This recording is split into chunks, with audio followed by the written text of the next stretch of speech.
Фесский диск – уникальный письменный памятник древности. Его называют неразгаданной тайной. Он обнаружен в 1908 году близ города Фест на острове Крит итальянским археологом Перне в 1908 году. Он относится до греческому населению Крита, а догреческое население Крита, как сами греки утверждают, являются пелазгами и родственными им племенами. Пелазги действительно в истории являются такими древними населениями Балканского полуострова, что они превратились в мифы.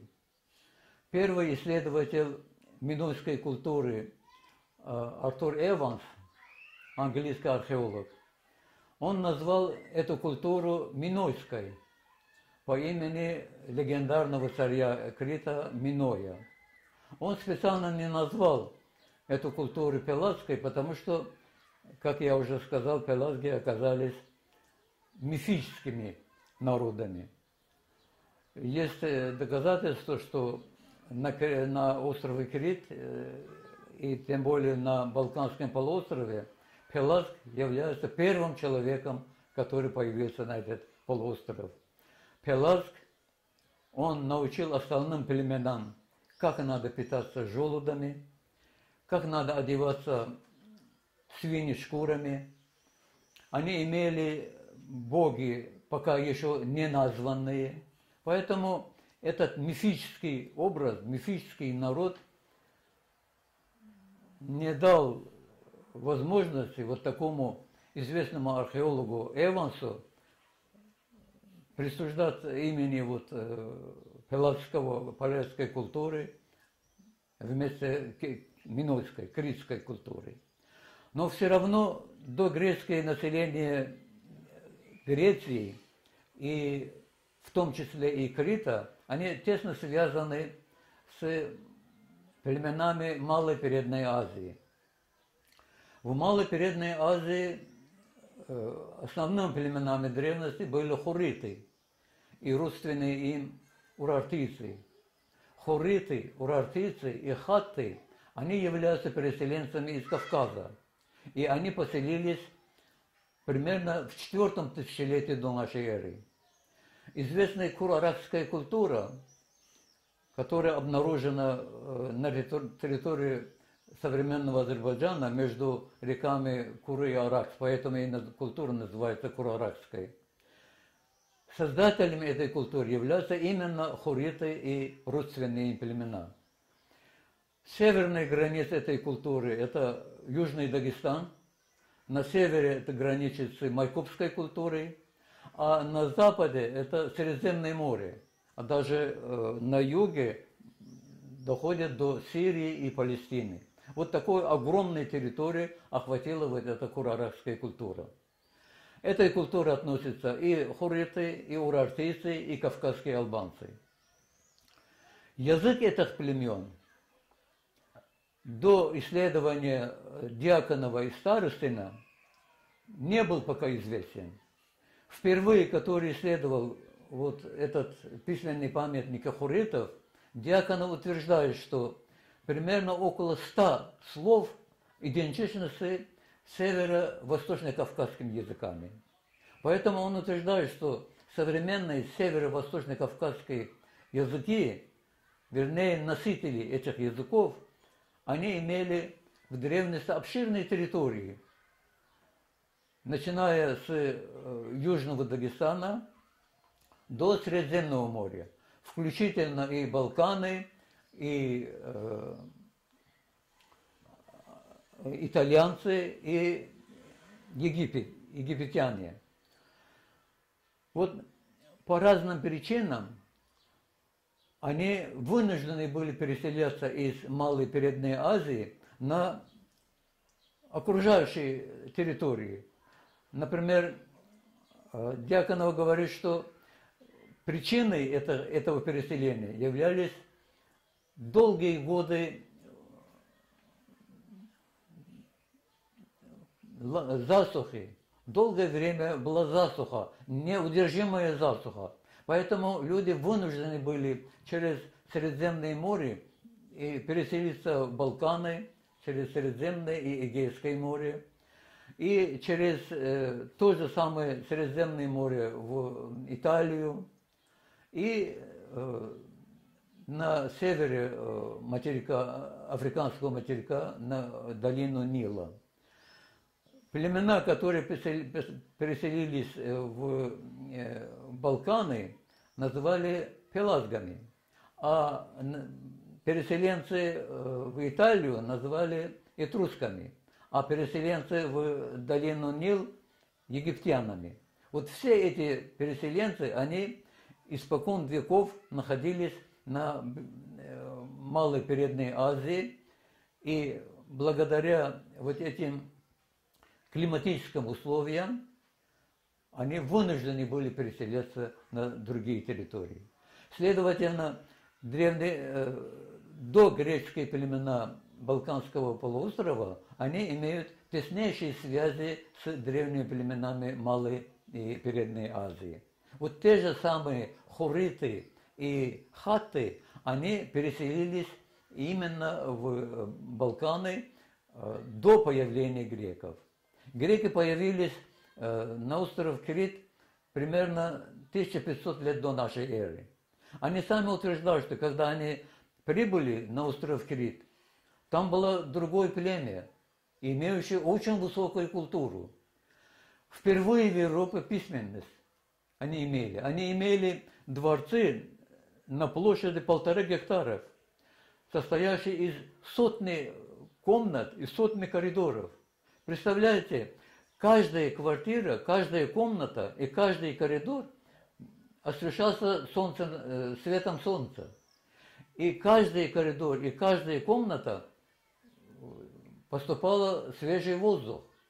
Вот когда они увидели, пришли греки, увидели такую культуру, они перешли из одной комнаты в другую, и обратного хода они не нашли. Поэтому выдумали вот такую легенду, лабиринт Кноса, лабиринт это Миноса, и Минотавр, это Тавр, Таврус на греческом языке бык.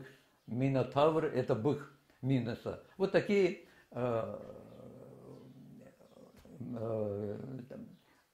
выдумки, такие сказки, они в основном брали у местного населения, у пелазгов. И все боги пелазские, и все легенды, все мифы, они пелазские. Они заимствовали эти мифы и письменность, и начали писать на этой письменности свои хозяйственные расчеты. То есть непосредственно догреческие племена, они имеют коренные связи с племенами Малой и Средней, Малой и Передней Азии. Вот для сопоставления, для идентификации родства древних народов не только необходимы исторические данные, но и очень важны языковые данные. Вот впервые Дьяконов и Старостин установили, как я выше сказал, родство уральской письменности, уральского языка с северо-восточно-кавказскими языками. Дьяконов говорит, что вот так как вот эти языки, они охватывают больше территории, чем Кавказ, их надо назвать по-другому. Он предлагает аларадийские народы. Вот это аларадийские народы, они были распространены от Каспийского моря до Средиземного моря. С Кавказских гор ниже до Иранских гор. Вот все эти территории были заняты этими племенами. Теперь о Фесском диске. Фесский диск тоже относится к пелазгам, к догреческому населению. Этот диск в основном это сделанная из глины таблетка, состоит из двух сторон, передняя и обратная сторона. И на этих сторонах спиралообразно нанесены рисунки. Эти рисунки, они, как утверждают исследователи, они штампованы. То есть это первое в Европе штампованное письмо. Каждый рисунок имел заранее определенный образ, определенную форму, и эту форму они нанесли на глину, пока она была сырая. Вот известны вот эти рисунки, и этот диск примерно 2 сантиметра толщины и 16 сантиметров диаметра. И все. Названия этих рисунков, они нарисованы четко, их можно назвать на любом языке, имеется название на латинском языке, на английском языке, на русском языке. Но чтобы назвать это рисунки на определенном языке, надо найти такой язык, который и по этимологически, и по языкознанию, и по истории был близок, был родственен с пелазским языком. Вот как можно дешифровать? Вот что известно вообще о фесском диске? Известно, что это слоговое письмо. То есть ученые утверждают, что здесь примерно 45 рисунков. 45 рисунков – это меньше, чем идеологическое письмо, и больше, чем алфавитное письмо. Поэтому они утверждают, что это слоговое письмо, то есть рисуночно-слоговое письмо. Слоги получены при помощи рисунков. Этот принцип называется акрофоническим принципом. То есть каждый рисунок имеет свое название. Первый слог этого названия есть слог данного слова. Например, первое слово состоит из 2 рисунков. Значит, это слово состоит из 2 слогов. А эти слоги получаются из названия вот этих предметов. На первый взгляд нетрудно определить, как можно назвать эти рисунки и как можно читать весь текст. Но дело в том, что на каком языке можно читать.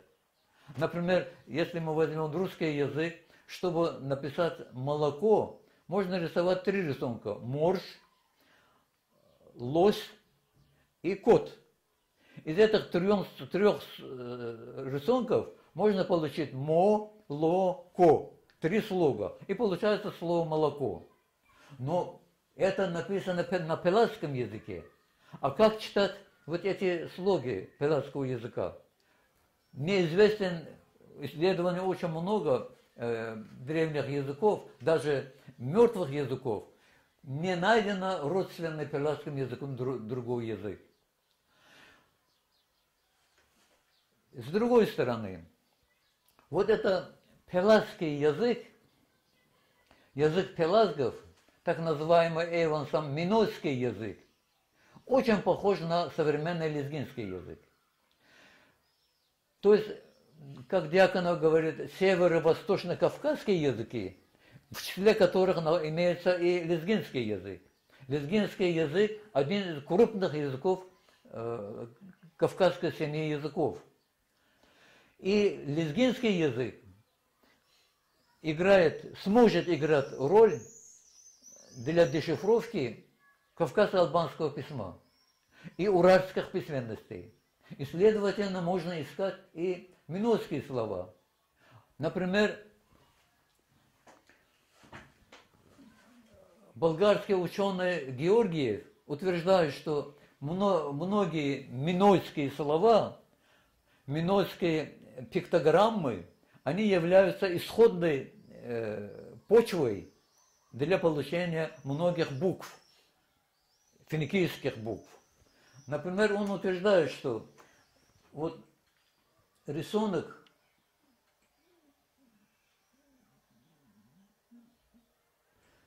вот этот дает слог «та». И сам рисунок означает дерево. То есть на лезгинском языке этот рисунок тар можно назвать. Тар, из этого слова можно брать первый слог та. Интересно, вот этот рисунок потом в следующем усовершенствовании пелазского письма переходит в такую форму. То есть упрощается, и сам рисунок теряет свою исходную рисуночную форму и приобретает письменный знак, как письменный знак. А в этрусском письме этот знак переходит в такую форму. Еще проще стало нарисовать вот этот рисунок. А в латинском и греческом языке этот слог переходит в такую форму. То есть вот современная буква Т, это латинская и греческая буква Т, берут свое начало от лезгинского тар, это дерево. Можно привести много таких примеров. Например, вот это глаз дает слог О в этрусском письме, а в дальнейшем это перешло в О. Но не в пелазском, исследованном нами, не в этрусском, не в египетском, не в кавказско-албанском, не в лезгинском языках нет буквы О. Есть только буква У. А этот рисунок, название этого рисунка, происходит от слова «ул». Это на лезгинском языке, на огулском языке, на табасранском языке. Это «ул», глаз, и соответствует слогу «у». Например, есть такой рисунок. Этот рисунок называется каппа, ладон. То есть это как капа. Имеется вот что-то в капа, в ладони.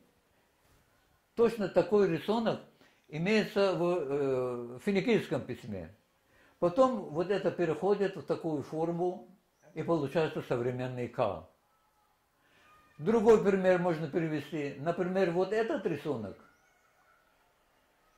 переходит из минойской пиктограммы с названием «не» или «на». Означает «нос». Вот это действительно нос, похоже на нос форма. И «на» это на лезгинский «неж», нос. В дальнейшем этот рисунок переходит в такую форму, и на латинском алфавите это приобретает букву «Н». То же самое «М» – это горы. На кавказо-албанском языке «минал», высочайший, величественный означает, горы, дает букву «М».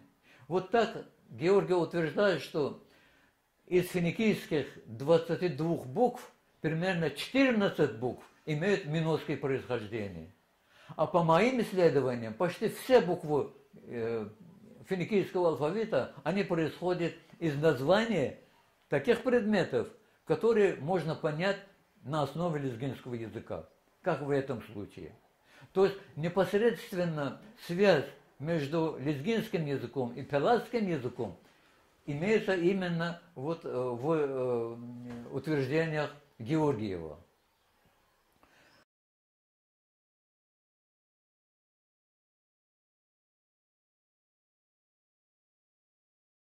Это нам всем известно, что само название племени Пелазги и Лазги, Лезги, они имеют одинаковый корень – лаз, лез, лаз.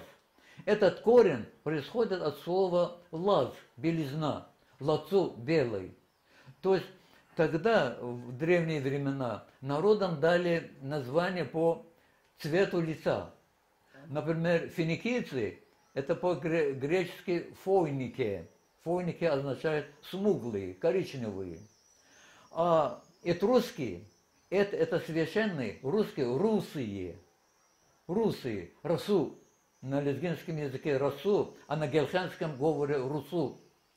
Мне кажется, и слово русский тоже происходит от слова русу, расу, то есть русые, человек, а этрусские это священные русые. И, по-моему, и Пелазг, и Лазг, это тоже имеет значение, тоже имеет отношение к цвету лица. То есть это светлый, свободный, открытый. Мы иногда говорим, что слово лезги относится к племени лет, то есть исходя из орел. Мне кажется, более подходящим это лаз. А что означает слово буква Г? Лазг. Что такое буква Г? Вот на лезгинском языке буква Д в ахтырском диалекте переходит на З. Например, Качузай, Гузай, Полкамзаллаз. То есть они букву Д переводят как З. А пелазская буква Д переходит на греческий язык, переходит в букву Г. Не З, а букву Г. Например, на греческом языке хирург это означает руками делать. Хир это греческий хирус, рука. И ургун делать. Вот ург это есть лезгинский урд. Это древняя форма современного аурд. Вот урд это означает руками делать. Буквально на лезгинском языке можно обосновать происхождение слова хирург. И еще есть демиург, это создатель мира. Демиург, Денеурд, Дюнеурд, тоже имеется вот такое название. То есть вот это родство пелазского и лезгинского языков позволяет нам найти название всех этих 45 рисунков. Вот этот рисунок называется «Бегущий человек». А бегущий человек на лезгинском языке гату, бегать. А это дают слог лу. Оказывается, на гельхенском говоре лулу это нормальная ходьба человека. Шлу это не нормальная ходьба, а лулу это нормальная ходьба. То есть это нормальная ходьба человека. А вот это многие исследователи, они относят его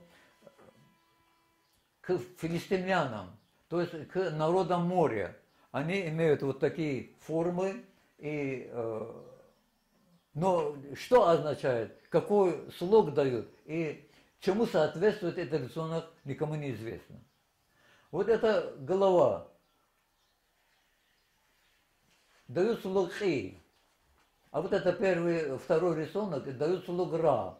Я сначала подумал, что это может быть фараон, имеющий такую форму, но только берется не первый слог, а второй слог. Нет, оказывается, на гельхенском говоре это рагай, посланец, от слова ракун. Они говорят аял мехтеб дизрах, то есть ребенка пошли в школу. Пусть ребенок пойдет в школу, рах говорят. Вот ра, от слова рагай, этот рисунок дает ра. Вот третий рисунок дает слог ци. На лезгинском языке есир. Оказывается, на пелазском языке он имеет форму цир. Дает слог ци. А это ребенок. Вот маленький рост. И особенно передняя часть вот этого мальчика хорошо объясняет, что это мальчик. Но этот мальчик дает слог ги. А га получается добавлением черточки внизу вот этого рисунка. То есть некоторые рисунки на фесском диске, вот видите, здесь это слово бегле, б, не имеет нижней черточки, а здесь это имеет нижние черточки. Здесь тоже, если нижняя черточка, это читается как га. Следующий рисунок – это женщина. Женщина на лезгинском языке хунуб. но да, это дают слог ху. Не ху, а ху дают. А хунул – это на даргинском языке женщина. Это дают, исследователи дают этой фигуре разные значения. Некоторые обозначают женской грудью, некоторые колпаком, некоторые шалашем. А это действительно дает слог А. А на герханском говоре соответствует слову алуф. Это шатер, это палатка такая. А это дает слог Б, Бехле и так далее. Все эти рисунки имеют свои лезгинские названия. Ца – это цапан, ми – это мех, дает ми, чу – это чумарок, это лук, это ур, это колесо, или урак – это, как это называют, а это хус на герханском говоре, это ножны, куда вставляют кинжал. А это вук или вик, ярмо, тоже понятно. Это наджах, дают слоган на лезгинском языке наджах. Это арш, это такая емкость, изготовленная из рогов, из рог. Его наполняют или жиром, или маслом, или творогом и берут на полевой работы. Обычно вот такое орудие, вот такой предмет, они берут вместе с маслом, берут для смазывания колес арбы. А это мадвар, который помешает запутаться канату. Это цекур, угол. Это чхель, развилистая палка. Это ге. Интересно, что на древнегреческом языке это называется герана. И такой же формы имеет это слово на герханском говоре. А современный лезгинский это гечин, все равно дает слог ге. А это гребень. На лезгинском языке жга или жага, а на пелашском языке дают слог за, очевидно зага. Это корень на лезгинском языке дувул, тувул или дивул. Это разные диалектные возможности, диалектные формы, разновидности этого слова. Это хаса, опора. Это менгер, дом. Я сначала подумал, что это мегарон. Есть в хуритском языке мегарон – это основная часть дворца. Я думаю, что дают слугу ме, и можно назвать его мегароном. Оказывается, менгер – это на герханском языке внешний вид дома, а тенгер – это внутренний вид дома. А это корабль. Я не знал сначала, как называется корабль на лезгинском языке. Мы обычно его геми называем, а это, по-видимому, это не лезгинский, а заимствованное слово. А герхенцы это называют неж. Не это корабль, а это карч, рога. А это тагар, это мешок из целой кожи. Это кур, копыта. Это вашах или машах. Вашах, машах, они диалектные разновидности слова рысь на русском языке. Это самгал, то есть это дойная овца. А это карт. Дают слог ка. А это тштур, дают слог ту. Вот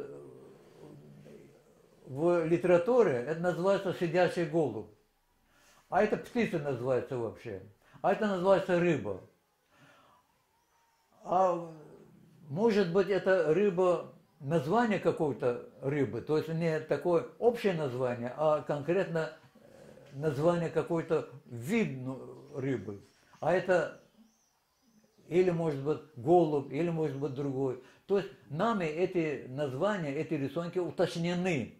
То есть это не голубь, а именно туртур, перепель. А это козри, это рыба. На лезгинском языке козри это большая рыба, кезри это средний, а козри мелкие рыбы. А это цак. Сзади сидит буйвол. Буйвол называется цак, это на галханском говоре. Кстати, слово барцак это означает балцак, то есть балацак, буйволенок. Ки это кипарис. Кипарис на пелатском языке кипали называется, дают слово ки. А это ги, это очень интересно, на галханском говоре гир это сорт пшеницы без осей, без ости. А это акалан, вешалка. Вот интересно, вот этот рисунок тоже. Это самая примитивная форма вешалки. Берут ветвь дерева, срубают боковые ветви так, чтобы там остались наконечники, то есть они как остались как крючки. И его вбивают в стенку. И на боковых крючках вешивают одежда. Вот это самая примитивная форма вешалки. Акалан называется. А это ромашка. На лезгинском языке рехем. На герхенском говоре. Это нихи, земляника, цвет земляники. Правильно, на литературном лезгинском языке нехи, а мы на кубинском наречии называем нихи. Какер – это бедра. Хюр – это бассейн. Ругун – это молотильная доска. Ку – это символический знак у хуритов, обозначает страна. А нижней черточкой, вот эта страна с нижней черточкой, вот, страна, этот текур, нет, другой. Нижней черточкой дают слог хы, это хозекар, от слога хы. А это я, это как тормоз. Вот с движением вот это впадает в вращающие колеса, и колесо не вращается. А это син, волна. То есть все эти 45 рисунков, они имеют свои названия на лезгинском языке. Из первых слогов этого названия складываются слова на фесском диске. Из этих слов предложения, из этих предложений весь текст на первом и второй сторонах этого диска.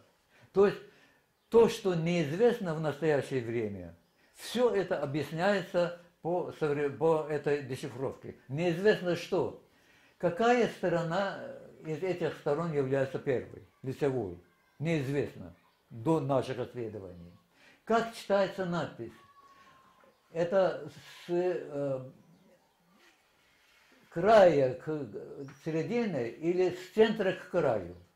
Тоже неизвестно. Неизвестно, какой язык является родственным пелатскому языку. И на каком языке написан вот этот текст. И что означает этот текст. И еще, чему соответствует вот эта нижняя черточка? Почему вот эти нижние черточки? Вот я могу показать такой рисунок.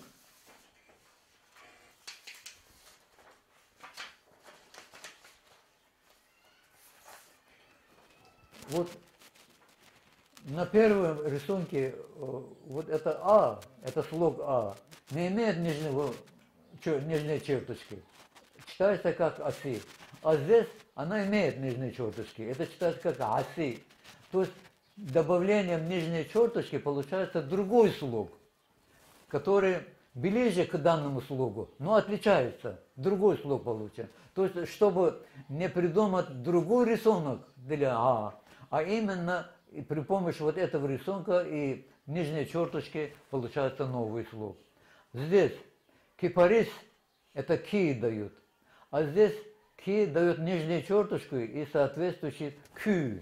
Это кючугаз. Кючугаз. А здесь карч. К дает слух. А здесь это дает какаурай. И очень интересный еще один момент.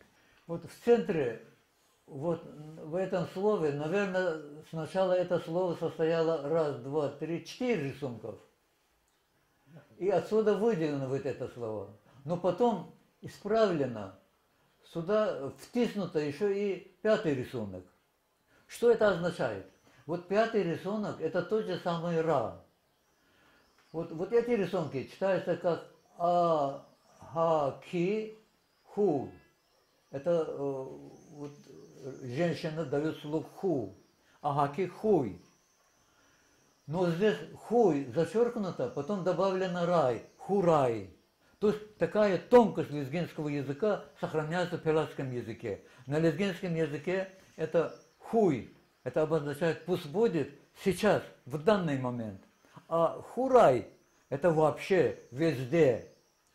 Вот такая тонкость сохраняется в пелазском языке. Это неоспоримо доказывает, что пелазский язык так близок к современному лезгинскому языку. Кроме того, на лезгинском языке 3 буквы К.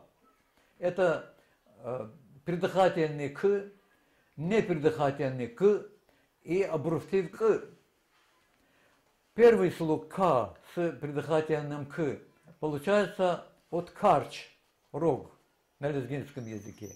А второй слог К с придыхательной буквой К получается при помощи карт, сокол, на лезгинском языке. А К это получается при помощи казри.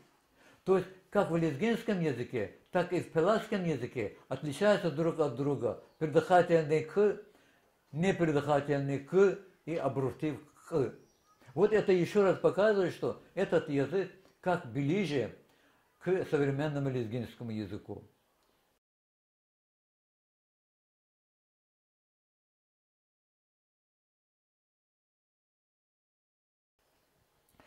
Теперь я хочу читать, что на фесском диске получается. На фесском диске чтение начинается с центра первой лицевой стороны, где находятся 2 рисунка, которые дают оси. Оси – это верховный бык пелазгов. Почти все уральские надписи начинаются со слова «халди». Начинается слово «халди». Это уральский верховный бог. Поэтому начало вот письма с пелазского верховного бога Аси, это говорит о том, что надпись читается с центра к краю, и вот эта сторона, где в центре указана Аси, это является первой стороной. И так получаем на первой и второй сторонах следующую транскрипцию вот этой надписи. Аси нехацава агаки хурай. Аце нисан цал ба ризвайди мецеха а. А это на арчинском, на агулском языках соответствует современному лезгинскому я. Хаси а кице а нехац адал бага ризвайди. Хасива хубевал бага ризвай лутац аран канитуки хуй. Лукава цеву ар Кигемемавай луре недай крикарай. Кихеме а неру ахтис целуху анач канилхуй. Хузе ар укемека да недис гаhaкрай. Киаситай акедеурай. Рехи мир лухуз за китатаурай. Рехи мир кчухаз луху урай. Укакар чу мацехуй. Таце тувон таурай. Какаурай. какаурай. Лагу цегаз минетарай. Какаурай. Хака заах ктатаурай. Какаурай. Лагу цегаз минетарай. Чони рахатурай. Аке хülü ki çıkıray. Ki kakar mace huy. Huray. Beyadan oasitaz oasitan ka тациурай. Сававай асивас укаме целхурай. Теперь вот этот текст можно перевести в русский язык.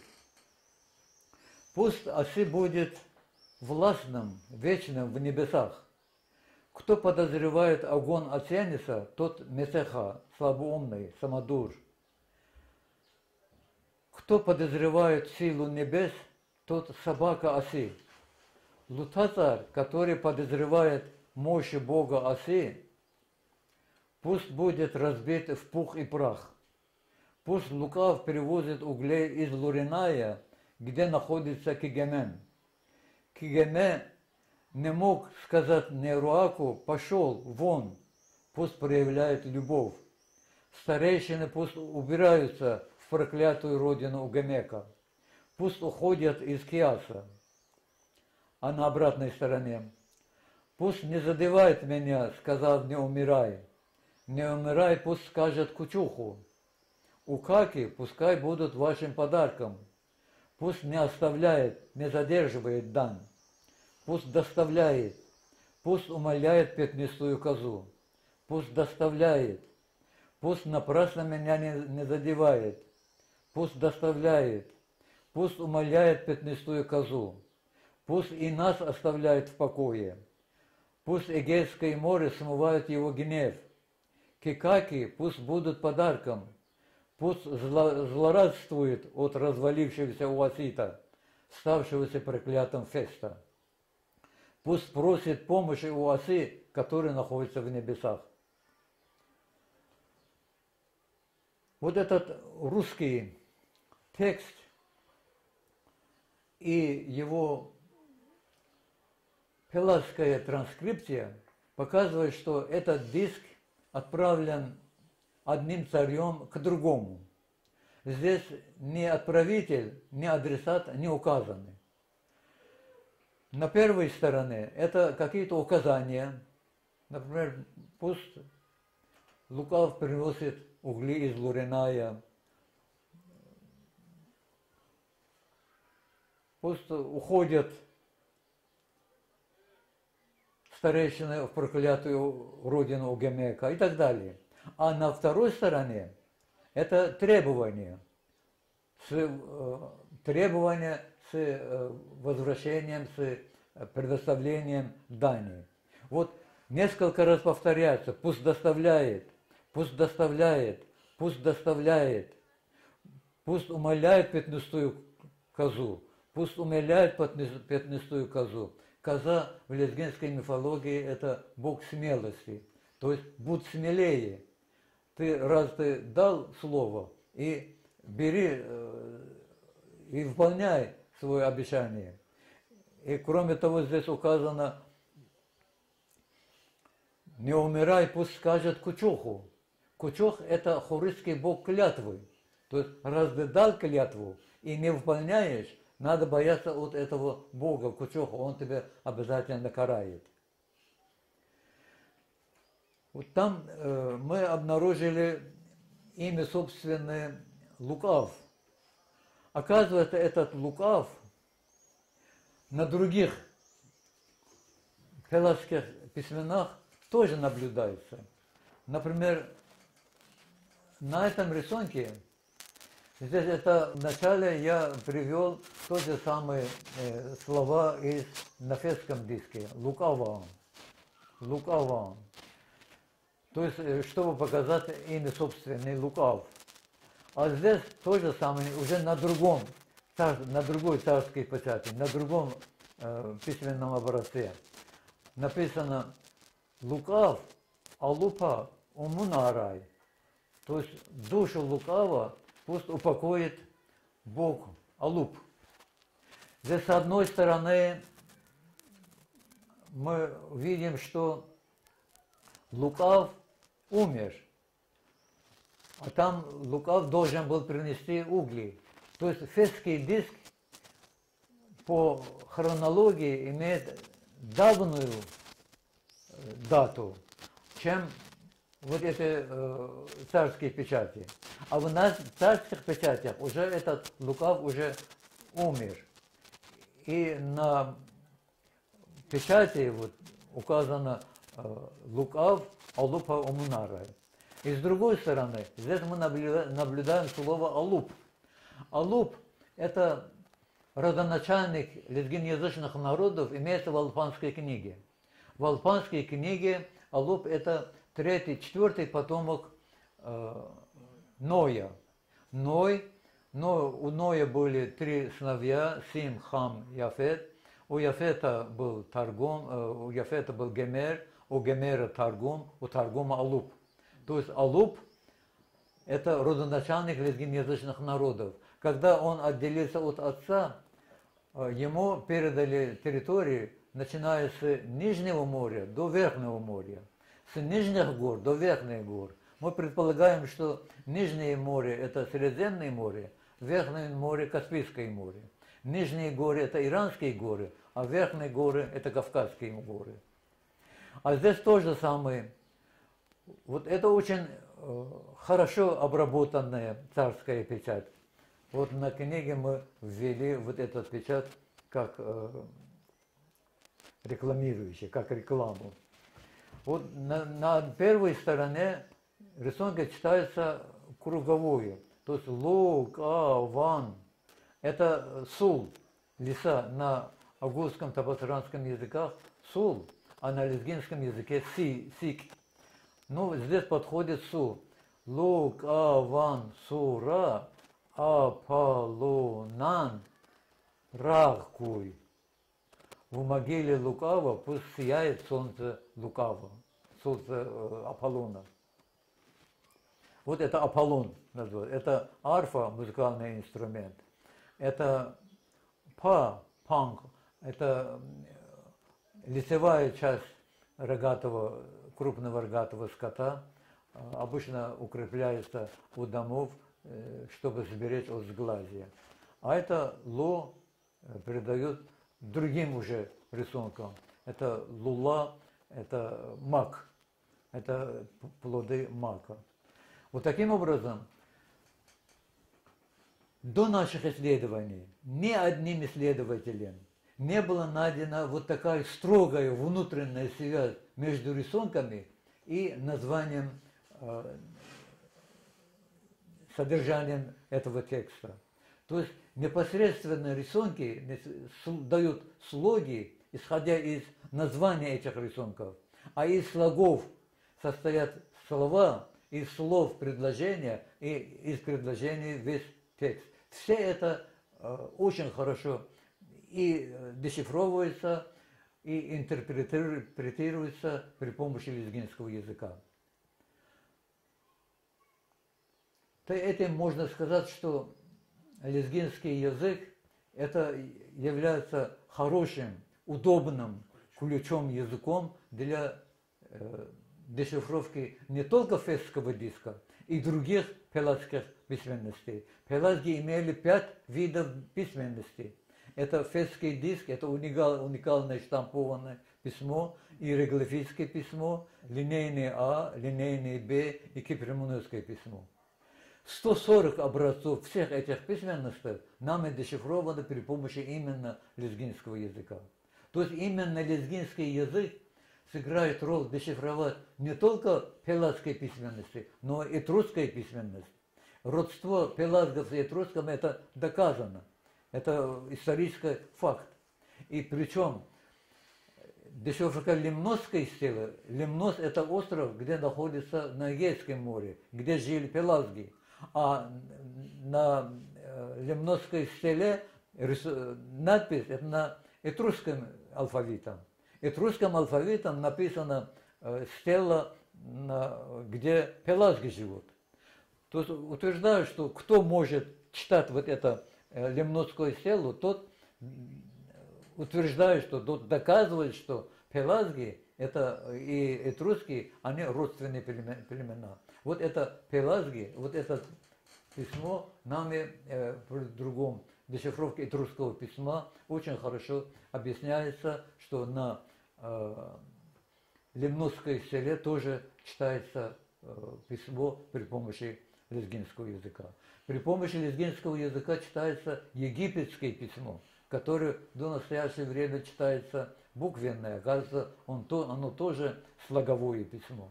Очень хорошо читается кавказо-албанская письменность и албанская книга, которая относится к X веку. И новонайденные синайские палимсесты, которые относятся к II веку нашей эры, до принятия христианства. Это тоже очень хорошо дешифровывается и интерпретируется при помощи лезгинского языка. По-моему, все.